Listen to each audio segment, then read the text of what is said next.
لە ساڵی 1970دا پاکستان یەکەم سەرۆکوەزیرانی ژنی بەخۆیە بینی کە ناوی بەنازیر بوردۆ. جابا بەیەکۆ بزانین دانانی یەکەم ژن وەک یەکەم سەرۆکوەزیران لە وڵاتی پاکستان و ڕۆژهەڵاتی ناوەڕاستدا چ پەیوەندیەکی بە مێژوو فەرهەنگی کوردیەوە هەیە لە پەیوەست بە ڕۆڵی ژندا. لەگەڵمان بن.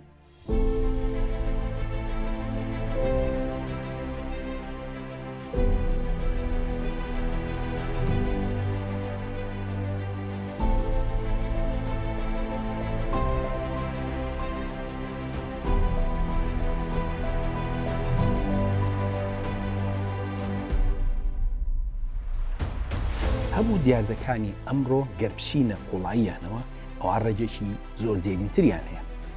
یەکێک لەو دیاردانە لە ساڵی 1970دا ڕوویدا. لەو ساڵەدا یەکەم سەرۆکوەزیرانی ژن لە وڵاتی پاکستان دانرا. بەڵام ئەم تەنها سەر یەکەم نەبوو لە پاکستانە، بەڵکو یەکەمیش بوو لە جیهانی ئیسلامی و ڕۆژهەڵاتی ناوەڕاستدا. تەنانەت بە پێنجەم سەرۆکوەزیرانی ژندا دەنرێ لە ئاستی جیهاندا.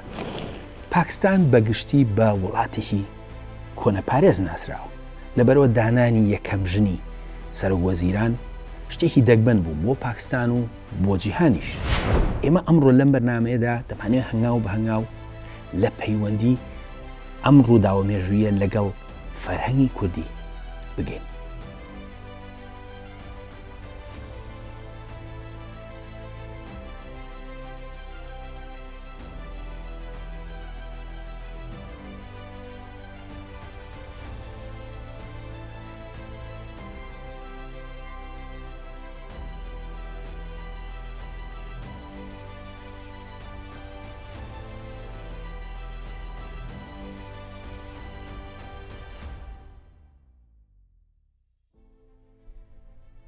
بوونی بەنازیر بۆ تۆ بە سەرۆکوەزیران ئەو کات مای سەرنج بوو بۆ کۆمەڵگەی پاکستانی. بەڵام گەر لە بنەچەی خێزانەکە و قسەکانی بەنازیر بۆ تۆ بکۆڵینەوە ئەوە زانیاری زیاترمان بۆ ڕوون دەبێتەوە.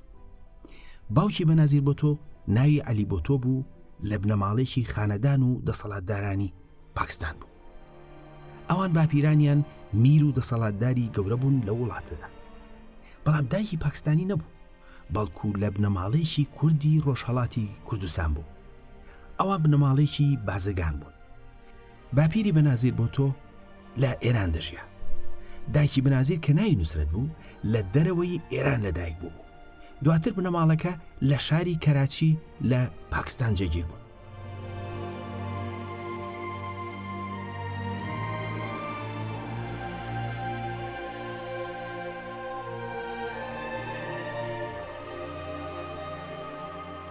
نوسرەت ئەسپەهانی کورد کە دایکی بەنازیر بۆ تۆ بوو لە پاکستان عەلی بۆ تۆی ناسی و دواتر شووی پێکرد.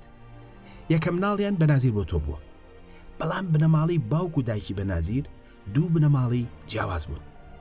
لە کاتێکدا کە بنەماڵی باوکی لە میرانی کۆنی پاکستان بوون و پابەندی دابوونەریتی پاکستانی بوون کە ژن و پیا و بەجودا لە یەکتردا دەنیشتن، بەڵام بنەماڵی دایکی کە نوسرەت ئەسپەهانی بوو بە پێی قسەی بەنازیر کوردانە و جیاواز بوون. بنەماڵی باوکی بەنازیر بەهۆی تێوەگلانیان لە سیاست تووشی کێشەی زۆر بوون. باوکی بەنازیر کە ناوی زولفەقار عەلی بۆ تۆ بوو لە ساڵی 1973دا بوو بە سەرۆکوەزیران. بەڵام دواتر لە کودەدایەکی سەربازیدا دەستگیر کرا و لە ساڵی 1979دا لە سێدارەدرا.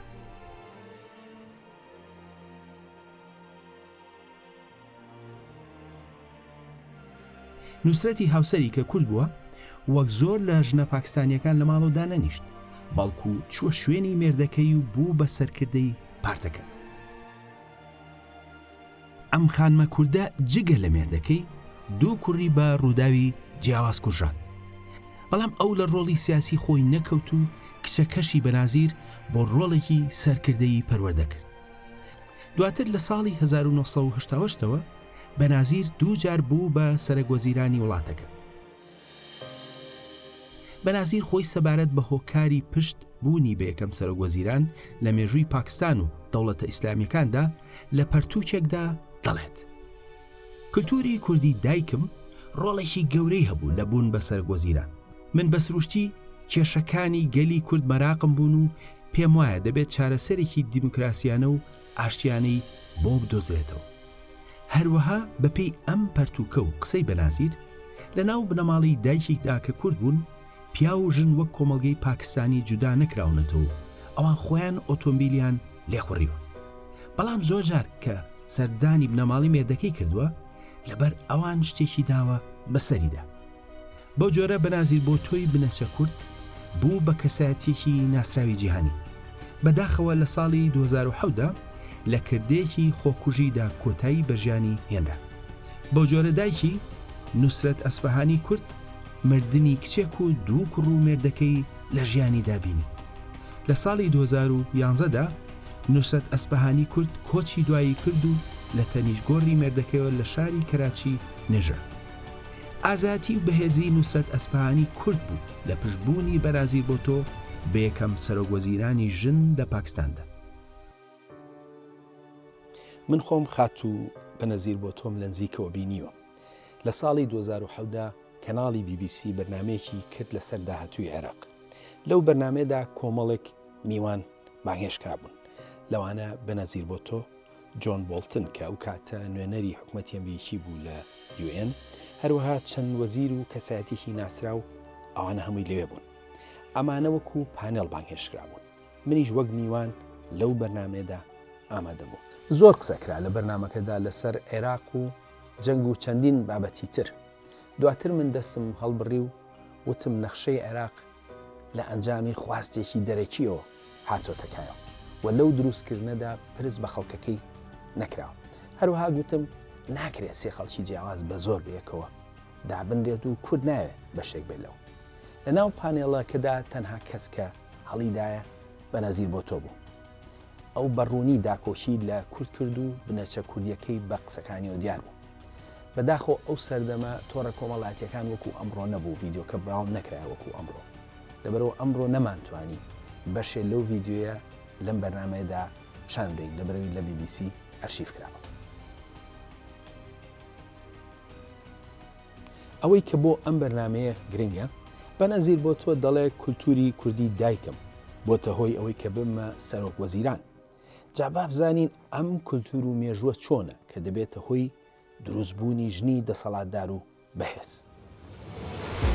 ڕۆڵی گرنگی ژنی کورد لە مێژوودا منەچەیەکی دێرینی هەیە و سەدان سەرچاوی ڕابردووی دێرین و نوێی لەسرە. بۆ نمونە گەربگەڕینەوە بۆ نزیکی 2000 ساڵ لەمەوبەر ڕۆڵێکی هاوشێوەی نوسرەت ئەسپەهانی کورد دەبینین دوای کۆچی دوایی مێردی شاژنێکی کورد.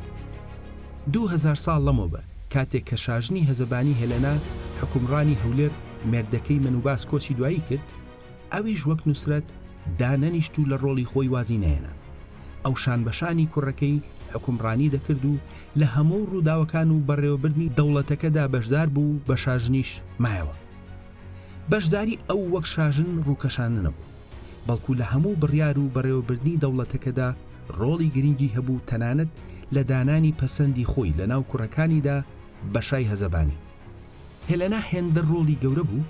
ئەو کات بۆ فراوانکردن و بەهێزکردنی پێگەی هەزەبانیەکان لە شاری قودس کۆشتێکی نایابی دروست کرد و ئەمڕۆ پاژماوەی ئەو کۆشکە لە شاری ئۆشەلیم یاخود قودس ماوە و بە کۆشکی هێلەنای هەزەبانی ناسراوە کە لە سەردەمی خۆیدا یەکێک لە کۆشکە نایابەکانی ئەو شارە بووە. بەڵام ئەو ڕۆڵەی هێلەنای هەزەبانی و نوسرەت لە کاتێکدا کە زۆر هاوشێوەن، بەڵام بنەچەکەی زۆر لە هەردووشیان دێرینترە و دەگەڕێتەوە بۆ سەرەتایی شارستانیەتی مرۆڤاتی و باوانە دێرینەکانی کورد. ئامان جێم بەرنمەیە تێگەیشتنە لەوەی کە بۆ ئەو ژنانەی کە ڕەگۆڕیشێکی کوردیان هەیە ڕەفتاریان جیاواز بووە لە ژنەکانی دەوروبەریان. لە ڕاستیدا دیاردە کۆمەڵایەتیەکان ناتوانن کتوپڕ دەرکەون بێ بنەچێکی دێرین. خۆشبەختانە هیچ ناوچەیەک هێندەی کوردستان و دەوروبەری دەقی دێرینی نییە کە دەتوانن هاوکاریمان کەن لەم بابەتە بگەین. بەڵام ئێمە لە ڕابردوودا وامان لێکراوە کە خۆمان جودا بینین لەو مێژوو دەقە دێرینانە. لە ڕاستیدا هیچ نەتەوەیەک لە ناوچەکەدا هێندەی کورد پەیوەندی بەم دەق و مێژووە دێرینەوە نییە. جابا سەرەتا لە سۆمەریەکانەوە دەست پێ بکەین. ئەوان یەکەم کەسن کە تۆماری ڕووداوەکانیان لە مێژووی مرۆڤاتیدا کردو. سۆمەریەکان دەقێکی زۆریان لێ بەجێماوە و هەندێک ڕووکردەوەمان پێدەدەن. یەکەم شاژنی تۆمارکراو لە مێژووی مرۆڤاتیدا ژنێکی سۆمەری بووە بە ناوی کوبابە. ئەم خاتوونە نزیکی 4500 ساڵ لەمەوبەر بووە بە شاژنی سۆمەریەکان. لەبەرەوەی کە زۆر دێرینە وردەکاری ژیانی نازانرێت، بەڵام بە پێی دەقە سۆمەریەکان ئەو لە کەسێکی بنەچە ئاساییەوە بووە بە شاژن و حکومڕانی سۆمەریەکان. ئەمە ئەوە دەخاتە ڕوو کە سۆمەریەکان لەو سەردەمەدا قبوڵی حکومڕانی ژنیان کردو. جگەلەوە ئەو نازناوەکەی لوگەڵ بووە کە ڕێک مانای پاشا دەدات. هەرچەندە لە بەردێرینی سەردەمەکەی وردەکاری ژیانی نازانرێت، بەڵام بوونی لە ناو لیستی پاشا سەرەتایەکانی سۆمەریەکان گرنگی ڕۆڵی ئەو ژنە لە سەرەتای مێژووی سۆمەریدا دەخاتە ڕوو.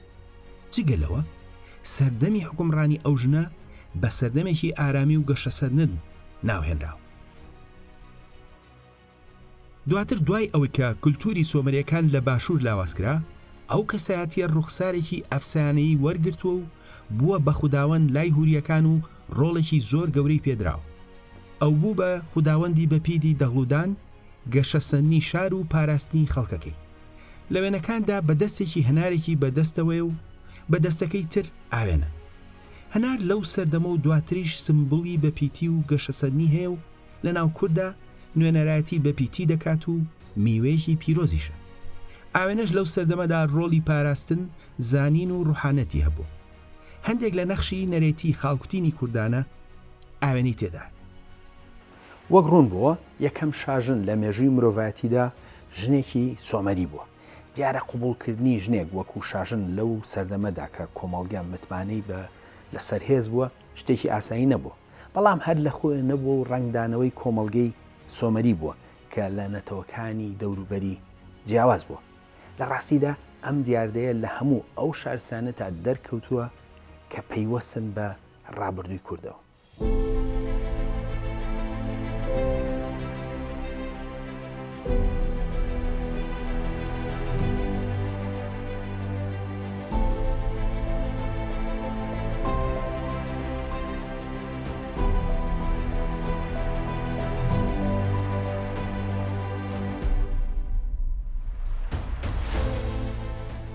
وەک ئاماژەی پێکرا لە ناو هەموو شارستانێتە دێرینە ڕەسەنەکانی پەیوەست بە باوانی کووردا ئەو تایبەتمەندیە بەدی دەکرێت، بەڵام لای هوریەکان ئەو دیاردەیە سەرنجی هەموو جیانی بخۆی ڕاکێشاوە. یەکێک لەو دەقە مێژوویە گەورانەی کە لە ڕابردووی دێرینی کوردستان ماون ئەوانەی نووزی هوریەکانن لە نزیک کەرکووکی ئەمڕۆ. ئەم دەقانە تەمەنیان نزیکی 3500 ساڵە، بەڵام لە ماوەی 100 بۆ 150 ساڵدا نووسراون. بەهۆی ئەوەی کە دەقەکان ماوەیەکی زۆری ژیانی شارەکە دەگرنەوە، بەهۆیەوە دەتوانرێت لە زۆر ڕووی هەمەلایانی شارەکە و ژیانی باوانی دێرینمان تێبگەین. یەکێک لەو بابەتانی کە سەرنجی توێژەرانی جیهانی ڕاکێشاوە مافی ژنە لە ناو دەقەکاندا کە بەهۆی سریشتی دەقەکانەوە وردەکاری تایبەتی ڕۆڵ و مافی ژن دەخەنەڕۆ. بۆ نمونە کاتێک کە دایک و باوکێک کۆچی دواییان کردووە، ئەگەر کوڕیان نەبوو بێت بە شێوەیەکی ئاسایی ماڵ و موڵکیان بۆ کچەکەیان بوو. ئەگەر کوڕیشیان نەبوو بێت هەر مافی کچتەیدا بەهەن وەرگیراوە. لەناو ئەکەدی و ئاشووریەکاندا زۆر جیاواز بوو. لە کاتی شوکردندا ژن مافی پارێزراو بوو، دەبوو مێردەکە ژیانی بۆ دابین بکات و لە کاتی مردندا دەبوو بە خاوەنی شتەکانی. هەروەها ژن مارەی وەردەگرت و مارێگەی هەندێک جار کۆمەڵێک ئاژەڵ یان شتی تر بووە. واتە ژن لە کاتی شوکردندا جۆرێک لە سەربەخۆیی ئابووری هەبوو کە ئەوە بوو بەهۆی دەسەڵات پێدانی. لە کاتی تەلاقدا ژن دەبوو مافی بپارێزرێت و هەروەها بێوە ژن دەیتوانی کاروباری خۆی بەڕێوە بەرێت. جگەلەوە هەندێک ژن خاوەنی سەروەت و سامان و کاری بازرگانی خۆیان بوون و دەسەڵاتی دارایی باشیان هەبوو.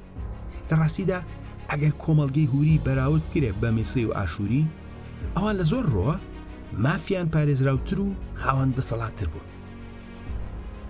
ئەمە لە ناو سۆمەریەکانیشدا بەدی دەکرێت. لە ناو سۆمەریەکاندا ژن خاوەن مڵک و ماڵ و بازرگانی بوو و کۆیلەی هەبوو. ژن وەرەسەی مێردەکەی وەرگرتووە و دواتر پێشوێتیەوە بۆ مناڵەکانی. ژن و مێرد هەردووشیان بۆیان هەبووە کە بڕیاری تەلاق بدەن و لە کاتی تەلاقیشدا ژن مارەی وەرگرتووە. جگەل لەوە لە ناوهوری سومەریەکاندا ژن ڕۆڵی سەرکردەی ئاینی بینیوە و پێگەی بەرز و سەرکردایەتی پەرزگەی پێسپێدراوە، جگەل لەوەی کە ئەوانیش لە دادگا دەیانتوانی ببن بە شایەت. بەو شێوەیە هەردوو ژنی سۆمەری هوری پاچیان بەسەردا نەسەپێنراوە، بەڵام ژنی ئاشووری و ئەکەدی هاوسەردەمیان دەبوو سەرداپۆشراو بن. هەروەها لە کاتێکدا کە ژنی سۆمەری هوری ئازاد بوون، ژنی بەشوو لای ئاشووری و ئەکەدی و ئاموریەکان دەبوو سەرداپۆشراو بن و لە ماڵ نێنە دەر. بەگشتی ئەو ڕۆڵە گرنگ و بەرچاوی ژن لەناو ئەو دوو کۆمەڵگەیەدا هاوشێوە بووە.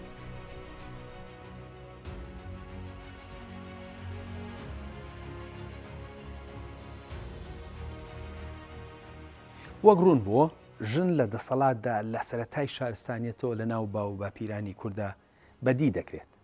بەڵام ئەگەرم دیاردەیە پێیوەست بێ بە کوردەوە ئەوا دەبێت لە هەموو قۆناغەکانی ترا ببینرێت. ئێمە پێشتر ئاماژەمان بە هێلێنای هەزەبانی کرد، ئەو شاژنەی کە 2000 ساڵ لەمەوبەر لە دەوڵەت هێزەبانیدا ڕۆڵی گرنگی هەبوو. جا با بزانین ئایا ئەم ڕۆڵە لە قۆناغەکانی تردا چۆن بەدی دەکرێت.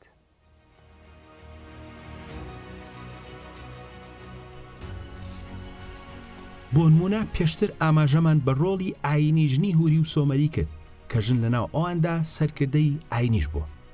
لە ڕاستیدا لەناو هەموو ئاینەکانی کووردا ئەو ڕۆڵە بەدی دەکرێت. بۆ نمونە سەردەمی ئیسلامدا چەندین ژنی زانای ئیسلامی کورد ناویان هاتووە وەکو بۆ نمونە شەهدەی دینەوەری کە لە ساڵی 1970دا لەدایک بوو و لە 1970 کۆچی دوایی کردو. ئەسمای کچی ئەحمەدی هەکاری کە لە ساڵی 1315دا لەدایک بوو. فاتمەی کچی برایمی هەکاری کە لە ساڵی 1284دا لەدایک بوو و 1350 کۆچی دوایی کردو. هەروەها محەممەدی کچی یوسفی هەکاری کە لە سەدەی چواردەدا ژیاوە. لە ڕاستیدا سەدان ژنی تریش هەن کە ڕۆڵیان هەبووە. تەنانەت زانا و سۆفی مەزنی کورد ئەبووەفای کورد کە لە ساڵی 1940دا لەدایک بووە لە ناو کۆڕە ئاینیەکانیدا ژنی تێدا بوو. ئەو ڕۆڵە لە ناو ئاینی یاریسانیشا دەردەکەوێت. لە ئاینی کوردی یارسانیشدا ئافرەت ڕۆڵێکی سەرەکی هەبووە وەکو سەرکردەی ئاینی. لە ڕاستیدا هەندێک لەم ژنانە خاوەنی کڵامگەلێکن کە ئێستاکە بووە ببەشێک لە کتێبی پیرۆسی سەرنجام و چیرۆکی ژیانی هەندێکیان تۆمار کراوە. ئەم ژنانە لە سەردەمی جیاوازدا دەرکەوتون، لەوانە دایە تەورێزی هەورامی سەدەی دەیەمی زاینی، جەلالە خانمی لوڕستانی سەدەی دەیەمی زاینی، دایە خەزانی سەرگەتی سەدەی 11 زاینی، خاتوو دایرەکی ڕزبار سەدەی 14 زاینی، یای حەبیبەی شارە زووری سەدەی 14 زاینی، لزا خانمی جاف سەدەی 16 زاینی، خاتومەی زەرد سەدەی 11 زاینی، فاتمە لوڕەی گۆران سەدەی 11 زاینی و دەیان ژنی تر. ئەو ڕۆڵە گەورەیە لەناو هەموو پێکهاتەکانی کوردستاندا ڕەنگی دابووە. بۆ نمونە لەناو جۆکاندا بەگشتی لە ڕابردوودا سەرکردەی ئاینی ژن نەبووە. یەکەم سەرکردەی ئاینی ژن لە مێژووی جوودا ژنێکی کوردی جووە بەناوی ئەسێناس بەرزانی کە لە ساڵی 1590دا لەدایک بووە. ئەم خاتونە کچی ڕابای سامۆئێل کوڕی نیسانێل هاڤێل بەرزانی بووە کە کەسایەتێکی ئاینی بەناوبانگی کوردستان بوو. دوای مردنی باوک و مێردەکەی ئەو بوو بە بەرپرسی پەیمانگەی ئاینی جوو لە ڕۆڵەکەیدا بەردەوام بوو وەکو یەکەم سەرکردەی ژنی ڕۆژ یەشیڤا و بەڕێوەبەر لە ئەکادیمیای تەلمود لە مێژوودا. ئەسێناز لە ساڵی 1670دا کۆچی دوایی کرد. ڕابای ژن بە فەرمی لە دوای ئەو هەتاوەکو ساڵی 1935 نەبووە کە ڕێک 265 ساڵ دوای مردنی ئەسێناز بەرزانی بوو. ئەوە کاریگەری کۆمەڵگەی کوردی نیشان دەدات لەسەر کەمینەیەکی کۆمەڵگەکەی کە بە شێوەیەکی ڕێژەیی تا ڕادێک کۆنەپارێزتر بووە. بە هەمان شێوە کاتێککە لە ساڵی 1930دا میری ێزیان عەلیبەک کۆچی دوایی کرد، مەیان خاتوونی ژنی چووە شوێنی هەتاوەکو دواتر تەحسین بەک کە کوڕەزای بوو تەمەنی گەیشتە ئاسێکی گونجاو، ئەمجا ئەو بوو بە میری ئێزدیان. بەو جۆرە هەموو ئەو ڕۆڵە ئاینێ بەرچاوی ژن کە لە ناو سۆمەری هوریەکاندا سەرنج داوە لای ژنی کورد مابوو، جا ئەو ژنە یارستان موسڵمان جوو یان ئێزدی بوو بێت.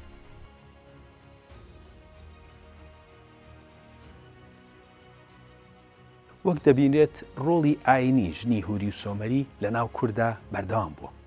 ئەو ڕۆڵە لە ناو ژنی کوردی پەیڕەوانی ئاینی ئیسلام و یارسان و ئێزدی و تەنانەت جوەکانیشدا دەرکەوتووە کە تا ڕادێک لە ناو ئەواندا دەگمەن بووە. لە ڕاستیدا ڕۆڵی ژنی هوری و سۆمەری لە ڕووی دەسەڵاتیشدا لە ناو کووردا بەردەوام بووە. وەک لە سەرەتای ئەم بەرنامەیە ئاماژەی پێکرا، ژنی سۆمەری و هوری خاوەن دەسەڵات و پێگەبوون و توانیانە بازرگانی بکەن. ئەو ڕۆڵە لە سەردەمی ئیسلامیشدا سەرچاوی لەسەرە. بۆ نمونە زیاتر لە 1000 ساڵ لەمەوبەر لە ناو بنەماڵەی میری شەردادیەکاندا ئاماژە بە دایکی میری شەردادیەکان کراوە کە چۆن ڕۆڵی لە بەڕێوەبردن و حکومڕانی ناو خێزانەکەدا هەبووە. ئەو ڕۆڵە لە ناو ئەیوبیەکانیشدا دەردەکەوێت. یەکێک لەو تایبەتبەندیانەی ئیمپراتۆریەتی ئەیوبی ڕۆڵی ژنە ئەیوبیەکان بوو لە حکومڕانیدا. ژنە ئەیوبیەکان هاوشێوەی سۆمەری هوریەکان خاوەن مڵک و ماڵ و زەوی کشت و کاڵی بوون. بوونی سربەخۆی ئابووری دەسەڵات و پێگەکەی بەهێز کردبوو. جگەل لەوە کە شاژنێکی وەک زەیفە خاتون لە ناو ئەیوبیەکاندا هەڵکەوتووە کە سوڵتانی حەلەب بووە. بەڵام زۆریشیان خاوەنی خانەقا و خوێندنگەی ئیسلامی بوون. لە ڕاستیدا ئەوان بەرپرس بوون لە دروستکردنی پێنجێکی هەموو بینا ئاینیەکان و چواریەکی خوێندنگە ئیسلامیەکان لە دیمەشق. بەو شێوەیە چەندین کەسایەتی دەسەڵاتداریان تێدا هەڵکەوت بوو. ئەم ڕۆڵی ژنی دەسەڵاتدار هێندە مێژوەکەی لە ناو کووردا دێرینە و ڕەگی لە ناو کۆمەڵگەکەدا داکوتاوە، ئەوانەی کە بەناڕاستە و خۆ حکمی کوردستانیان کردووە ناچار بوون کە لە ناوچە کوردیەکاندا یاساکانیان بەپێی دابوونەریتی کوردی بگۆڕن. نزیکی 400 ساڵ لەمەوبەر گەڕۆکی تورک ئەولیا چەلەبی ئاماژە بەمە دەکات. ئەو دەڵێت لە قانوننامەی عوسمانی شارەزوردا بەرگەی تێدا بووە بەوەی کە کچ بتوانێت ببێت بە شوێنگرەوەی باوکی. ئەولیا چەلەبی دەڵێ ئەوە قوبوڵکراو بووە و شتێکی ئاسایی بۆ لە ناو کووردا. بە دڵنیایی لە ناوچەکانی تریشدا هاوشێوە بووە، بەڵام وەک تۆماری یاسایی لەوێ بەڵگەی لە پشتە. یان شاژنێکی وەک گوڵعنبەر خانم کە دوای مردنی میربەدری باوکی لە ساڵی 1156دا بووە بە حکومڕانی خوڕماڵ کە شارۆچکەیەکی گرنگی شارەزور بوو. ئەو بۆ ماوەی 13 ساڵ حکومڕانی کردووە هەتاوەکو کۆچی دوایی لە ساڵی 1169دا. خوڕماڵ بە ناوی ئەوە ناونراوە گوڵعنبەر و هەتاوەکو سەدەی 20م ناوەکەی مابووە. زانیاریکی ئەو تۆ سەبارەت بە ژیانی لەبەردەستدانیە، بەڵام حکومڕانی ئەو سەدان ساڵ پێش عوسمانیەکان قسەکانی ئەولیا چەلەبی دووبات دەکاتەوە کە لە قانوننامەی عوسمانیدا بڕگەی تێدا بوو کە ڕێدەدا بە کچ لەو دەڤەرە کە ببێت بە حکومڕان. تەنانەت بە پێی میستەر ریچ لە ساڵی 1820دا مەحموود پاشای میرنشینی بابان کە حکمی سلێمانی دەکرد دایکی ناردۆ بۆ ئەوەی کە بە شێوەیەکی سەرکەوتو دانوستان لەسەر پێشنیارەکانی ئەو لەگەڵ پاشای بەغدادا بکات. لە ڕاستیدا دەیان ژنی کورد هەیە کە لە پێگەی حکومڕانی و دەسەڵاتدا بوون. لەوانە عادلە خانمی جاف، سوڵتان خانمی قەسر شیرین، حەبسەخانی نەقیب، قەدەم خێری لۆڕستان، پەریخان خاتوونی هۆزی ڕەمەن، شەمسی خاتوونی هۆزی عومریان و سەدانی تر. ئەم ڕۆڵی ژن لە بواری جیاوازدا کەوتۆتە ڕوو. ئێمە تاکو ئێستا ئاماژەمان بە ڕۆڵی ئەوان کرد لە حکومڕانی و پێگەی دەسەڵات و ئایندا، بەڵام وەک ئاماژەمان پێکرد ئەو ڕۆڵی ئەوان لە لایەنی جیاوازی تردا دەکەوێتە ڕوو. ئەو ڕۆڵی ژنی کورد بواری وێژە و هونەریشی گرتوتەوە. مەستورە خانم کە بە ماه شەرەفخانی بژناسراوە نمونێکی ئەو بوارێ. ئەم خاتونە ئەندامی خێزانی حکومڕانی مینشینی ئەردەڵان بوو. ئەو شاعیر و زانای ئیسلامی بوو و یەکەم ژنی مێژوونووسە نەک لە ناو کووردا بەڵکو لە ڕۆژهەڵاتی ناوەڕاست و جیهانی ئیسلامیدا. مەستورە خانم بە فارسی و دوو زاراوی کوردی سۆرانی و هەورامی نووسیەتی. گرنگترین بەرهەمی پەرتوکەکەیەتی سەبارەت بە مێژووی بنەماڵی ئەردەڵان کە مێردەکەی ئەندامێک بووە تێیدا. شعرە ڕۆمانسیەکانی بۆ مێردەکەی کراوەی و سنگفراوانی کۆمەڵگەی کوردی دەخاتە ڕوو بەرامبەر ئەو جۆرە هەنگاوانە. لە زۆر شتی تریشدا ژنی کورد لە بواری ئەدەبرا پێشڕەو بوو. خاتوو پیرۆزی کچی حەسەن کەنۆش کە لە گەرمیان لە سەدەی 19 و 20 زاینی داژیاوە، زۆربەی کارە وێژەیەکانی ئەم ژنە نووسەرە کووردە بزر بوون. تەنها یەک بەرهەمی ئەو بەرهەمەش شعرێکی ئازایانەیە کە لە وەڵامی شاعیری بەناوبانگی هەجووی کورد شێرڕەزای تاڵەبانیدا نووسراوە. خاتو پیرۆز قسەی توند و گوێنی ئاشکرا بە شێرڕەزا دەدات کە بۆ ئەو سەردەمە لە ناو ناوتەوەکانی تردا شتێکی دەگمەن بوو. تەنانەت ئەمڕۆژ کراوەی لەو جۆرە نەک تەنها جێی سەرسۆربانە، بەڵکو لە ڕۆژهەڵاتی ناوەڕاستدا قوبوڵ ناکرێت و لە جیهانی ڕۆژئاواش لەو سەردەمەدا قوبوڵ نەکراو بوو. پێدەچێت ئەم دیاردەیە نەک هەر لە ڕۆژهەڵاتدا بەڵکو لە جیهانیشدا دەگمەن بێت. ئەم ڕۆڵە لە بواری سیاسیشدا دەکەوێتە ڕوو. زەکێ ئیسماعیل حەقی لە دایکبووی ساڵی 1939 نمونەیەکیانە. ئەم ژنە کوردە فێلیە خەڵکی باشووری کوردستانە و یەکەم ژن بووە لە عێراق و ڕۆژهەڵاتی ناوەڕاستدا کە بکرێت بە دادوەر لە سەدەی 20دا. واتە جارێکی تر ژنی کورد لە بواری تردا پێشڕەو بووە لە ڕۆژهەڵاتی ناوەڕاستدا. ئەم خاتوونە دواتر لە نێوان ساڵانی 1958 تا 1975 بووە بە سەرۆکی یەکێتی ئافرەتانی کوردستان لە باشووری کوردستاندا. ئەو لە ساڵی 2005دا وەکو ئەندامی ئەنجومەنی نوێرانان هەڵبژێرا و لە ئەنجومەنی پێداچوونەوەی دەستوودا بوو. بە هەمان شێوە لەیلا قاسم کە لە ساڵی 1952دا لەدایک بووە، ئەندام بووە لە شانەی نهێنی سیاسی کوردی لە باشووری کوردستاندا. ئەو لەلایەن ڕژێمی بەعسەوە دەسیر کرا و دواتر وەک یەکەم ئافرەت لەبەر هۆکاری سیاسی لە عێراقدا لە سێدارەدرا.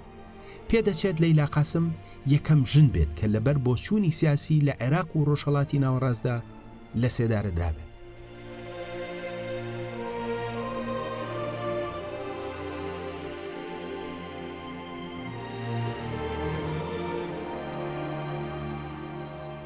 هەندێک تایبەتمەندی لە نەریتی کوردیدا هەیە لە پەیوەست بەژن کە تا ڕادێک دەگمەنە لە ئاستی جیهاندا.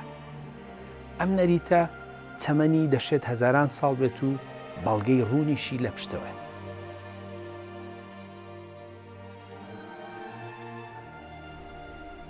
یەکێک لە تایبەتمەندیەکانی فەرهەنگی کوردی کە تا ڕادێک دەگمەنە لە جیهاندا ناونانە بە ناوی دایکەوە.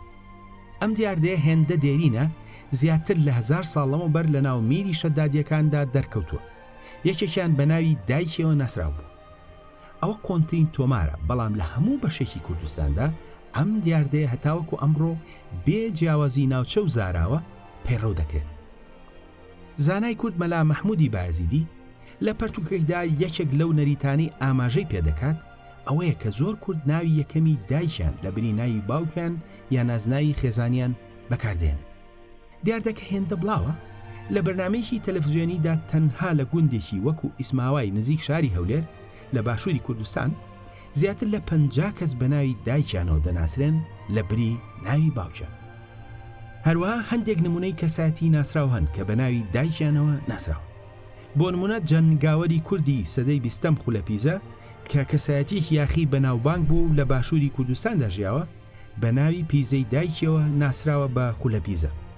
گۆرانی بێژی کۆچکورد و هەمەی نێرگس بە هەمان شێوە بە ناوی نێرگزی دایکیەوە ناسراوە.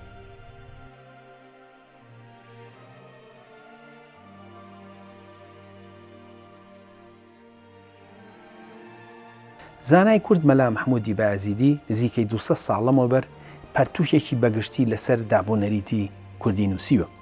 ئەو لەو پەرتوکەیدا ئاماژە بە ڕۆڵی ژن لە ناو فەرهەنگی کوردیدا دەکات. ئەم تایبەتمەندی کورد لە ڕاستیدا سەرنجی جیهانیشی بخۆی ڕاکێشاوە. لە سەدەی ڕابردوودا ڕۆماننووسێکی جیهانی لەسەر تایبەتمەندی ژنی کوردی نووسیوە.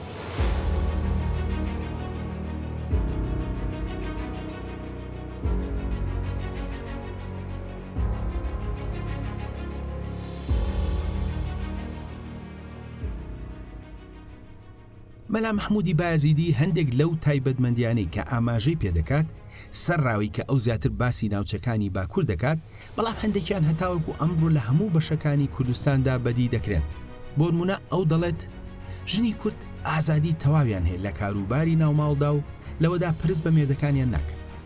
یان دەڵێت ئەوان ڕۆڵی گەورەیان لە کۆمەڵگە و خێزاندا هەیە و ئەرکێکی گەورەی خێزانیش لەسەر شانیان. ئەوان لەگەڵ پیاودا وتوێژ دەکەن لەسەر بابەتەکان و ڕاوێژکاریان پێدەکرێت. ئەوان بازرگانی دەکەن و خزمەتی میوانیش دەکەن. تەنانەت ئەو ئاماژە بۆ دەکات کە کاتێک شەڕ دروست دەبێت ژن و مەلا و شێخ ناو بژیوانیان قبول دەکرێت لەبەرەوەی کە هۆزە کوردەکان ڕێز بۆ ئەو سیانەدادن. ئەو دەڵێک کاتێک کە دوو لایەن لە شەردان گەر ژنێکی کورد بێتە نێوانیانەوە دەسڕەکەی فرێ بدات شەڕ ڕادەگیرێت. هەروەها دەڵێت کە کچیان هاوشێوەی کوڕیان لەلایەن مەلاوە فێری خوێندەواری دەکرێت. جگەلەوە ئاماژە بۆ دەکات کە ژنە بەتەمەنەکان زۆریان نێرگەلە دەکێشن و لەگەڵ پیاودا لە کۆڕەکانیاندا بەشدارن. لە هەمووی گرنگتر مەلا مەحموود دەڵێت کە ئەوان خاوەن سامانی خۆیانن کە لەگەڵ خۆیان لە ماڵی باوکیانەوە دەیهێنن وەک مەڕووماڵات و پارە و یان ئەو شتانی کە مێردەکانیان پێیان دەدەن کە بە شکیرت ناوی دەهێنن. مەلا مەحموود دەڵێت کە مێرد بە هیچ شێوەیەک دەست لەو سامانانەی نادات و ژن بۆی هەیە بازرگانی پێوە بکات و پارەی تایبەتی خۆی پەیدا بکات. ئەوەی مای سەرنجە ئەو مافەی کە مەلا مەحموود ئاماژەی پێدەکات ڕێک وە خۆی لە ناو ژنە هوریەکاندا تۆمار کراوە کە ئەوانیش لە کاتی شوکردندا مافیان پارێزراو بۆ مارەییان وەردەکرد و مارەیەکان هەندێک جار کۆمەڵێک ئاژەڵیان شتی تر بوو و ئەوانیش بازرگانیان کردووە. واتە دوای نزیکی 3500 ساڵ لە هوریەکان دابوونەریتی پەیوەست بەژن لە کەرکووکدا وەک خۆی لە ناو کۆمەڵگەی کوردیدا لە باکووری کوردستان تۆمار کراوە. ڕۆڵی مەزنی ژنی کورد سەرنجی زۆر لە گەڕۆکە بێگانەکانی ڕاکێشاوە. بەڵام هیچیان هێندەی ڕۆماننووسی بەریتانی ئاگاسا کریستی بەڕوونی ئاماژەی بە ژنی کورد نەکردو. ئەو دەڵێت لەم بەشەی جیهاندا گوندە کوردی و عەرەبیەکان لە ژمارەدا بەنزیکی یەکسانن. ئەوان هەمان ژیانیان هەیە و سەر بە یەک ئاینن، بەڵام بۆ ساتێکیش ژنێکی کورد و عەرەبت لێ تێک ناچێت. ژنی عەرەب هەمیشە سادە و ساکارن. کاتێک قسەیان لەگەڵ دەکەیت ڕوووەردەگێڕن. ئەگەر سەیری تۆ بکەن ئەوە لە دوورەوە ئەوە دەکەن. ئەگەر زەردەخەنەیە بکەن ئەوە شەرمنانە و بە ڕوخسارێکی نیوە داپۆشراوە ئەوە دەکەن. زیاتر ڕەنگی ڕەژیان تۆخ لەبەر دەکەن و هیچ ژنێکی عەرەب هەرگیز نایەت لەگەڵ پیاوێک قسە بکە. ژنی کورد گومانی لەوە نییە کە هاوشانی پیاوە یان باشتریشە. لە ماڵەکانیان دێنە دەرەوە و گاڵتە لەگەڵ هەر پیاوێک بێت دەیکەن. کاتەکانی ڕۆژ بەو پەڕی خۆشیەوە بەسەر دەبن. ئەوان بە ئاشکرا سەر دەکەنە سەر مێردەکانیان. کرێکارەکانمان کە خەڵکی جەرابلوسن و ژنی کوردیان پێشتر نەبینیوە بەوە ڕاستڵەکیون. هەر ئاگاسا کریستی نییە کە سەرنجی ئەمەی داوە. لە ڕاستیدا لە 300 ساڵی ڕابردوودا سەدان گەڕۆک و نووسەر ئاماژیان بە تایبەتمەندی نەرێتی کوردی کردووە لەم بوارەدا. ئەو نەریتە زۆر جات جودایی کردوونەتەوە نەک هەر لە ژنی ڕۆژهەڵات بەڵکو لە هەندێک حاڵەتە لە ژنی جیهانیش. جگە لە هەموو ئەمانە ژنی کوردی جەنگاوەر لە سەرەتای شارستانیەتەوە تا سەردەمی نوێ ئاماژەی پێکراوە. یەکەم ژنی شەڕکە لە مێژووی مرۆڤاتیدا ژنێکی کوردی سەرخاکی کوردستانە بە ناوی نەواری توم و پێشتر بەرنامەی تایبەتمان لەسەر ئەم بابەتە کردووە.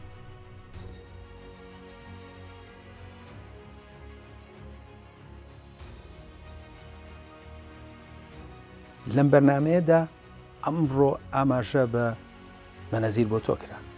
ئەو خاتونە یەکەم سەرۆگوەزیران بووە لە ڕۆژهەڵاتی ناوەڕاست و جیهانی ئیسلامیدا. ئەو بە قسەی خۆی کولتوری کوردی دایکی کاریگەری هەبووە لەسەرەوەی کە بێت بە سەرۆگوەزیران. ئەو کولتورە کوردی ئەم خانمە ئاماژەی پێدەکات لە سەرەتای شارستانیەتەوە لەسەر خاکی کوردستان و مێسۆپۆتامیادا لە هەموو قۆناغەکانی مێژوویدا بەدی دەکرێت. ژنی کورد وەکو حکومڕان، مێژوونووس، سەرکردەی ئاینی و چەندین ڕۆڵی گرنگی تر لە سەرەتای شارستانیەتەوە دەرکەوتووە. لە ڕاستیدا دروستکردنی دەوڵەتە نەتەوەیەکان لە ڕۆژهەڵاتی ناوەڕاستدا و لەژێر کاریگەری نەتەوەکانی فارس و عەرەب و تورکدا هەندێک گۆڕانکاری لەم تایبەتمەندەی نەریتی کوردی ڕوویداوە. سەرڕایەوە دەرکەوتنی ژنی جەنگاوەر و ڕۆڵە گەورەکەیان لەم چەند ساڵی دواییدا ئەوە دووپات دەکاتەوە کە ئەم تایبەتمەندی فەرهەنگی کوردی هێشتا بە زیندوی ماوەتەوە.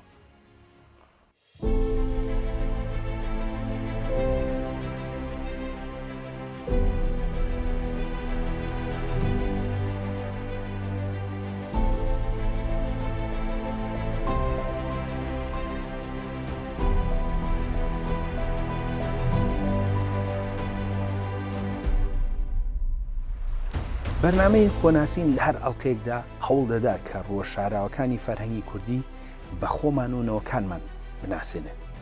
لەم ئەڵلقەیەدا ئاماژە بە دەسەڵات و ڕۆڵی ژن کرا کە کاریگەری لە ئاستی جیهاندا بەجێهێشتووە. تا بەرنامەیەکی تر خواتان لەگەڵ.